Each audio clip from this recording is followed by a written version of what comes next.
yearly po ba yung renewal ng books of account kahit same books lang ang gagamitin?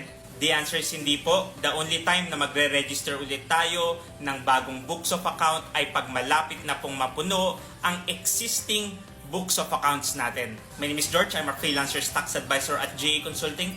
What we do is we are empowering online freelancers through simple and stress-free tax compliance. Again, wala pong requirement si BIR na yearly po tayo mag-renew ng ating books of accounts. Nakalagay dito sa BIR Revenue Memorandum Circular number 3, 2023, ang frequency po ng registration ng books of account ay before the full consumption of the pages of the previously registered books. You are a freelancer at meron kang concern or question regarding freelancers BIR registration and freelancers tax compliance, comment mo lang yan at sasagutin ko yan.